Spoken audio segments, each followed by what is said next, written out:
مش عارف اجيبها لك ازاي. يعني انا عايزك تتخيل عزيزي المشجع الاهلاوي، والله العظيم بجد انت حالك صعبان عليا. حالك انت، حال الاهلي صعبان عليا انا كمشجع زملكاوي. انت عارف يعني سيبك من ان انا متصدر جدول الترتيب وصراع الوسط والاهلي وبيراميدز وكلام من ده، سيبك من كل الكلام ده، انا مش عايز احفل عليك، بس بجد انت حالك يعني صعبان عليا انا. ده مش الاهلي يعني. ورب العزه عماد النحاس لو في الملعب دلوقتي قسما بالله، لو عماد النحاس اللي ماسك الاهلي لكن زمان الماتش ده في سكه تانية خالص غير اللي هو فيه. يعني دلوقتي النتيجه 2-0 الدقيقه 75 وانا وقفت الماتش مش هكمل.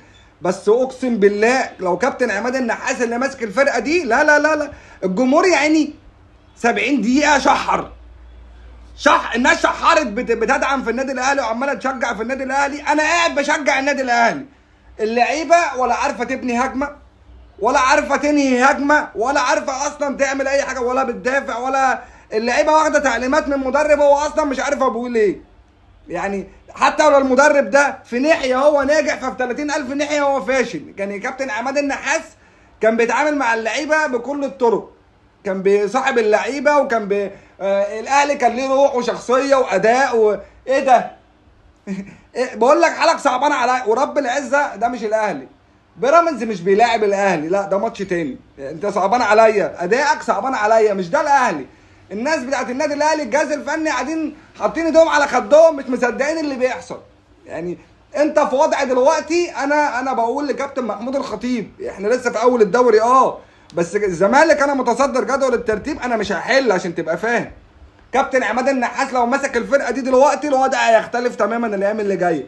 لو فضل الراجل ده الله اعلم ممكن الاهلي يحصل فيه. يعني انا اول مره في حياتي اصلا الاهلي اتغلب ماتش وتعادل ماتشين في بدايه الدوري. يعني او سوري انا اسف، يكسب ماتش وتعادل ماتشين.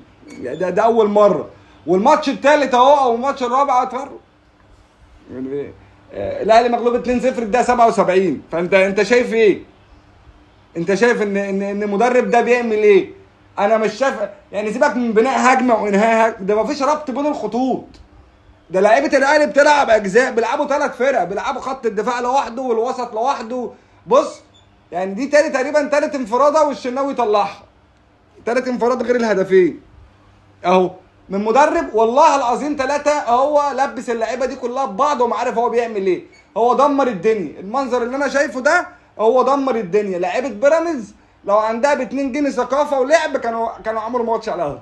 اللعيبه مفيش لعيبه ورب العز لعيبه الاهلي نايمه. كل واحد بيلعب في حته هو ما يعني ما مش عارفين يعملوا ايه. يعني التاني واقف في الاوفسايد وبيقول له بازيلي واقف في الاوفسايد، راح التاني حاططها له راح رافع. انت اصلا مش عارف انت واقف فين. التاني بيرفع الركنيه بيرفعها بيوديها الركنيه التانيه.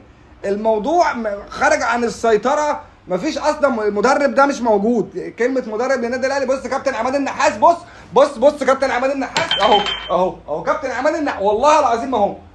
انا بقول لكم كابتن عماد النحاس قام خلاص اهو زهق. والله العظيم كان واقف في شاشه بيزعق دلوقتي اهو.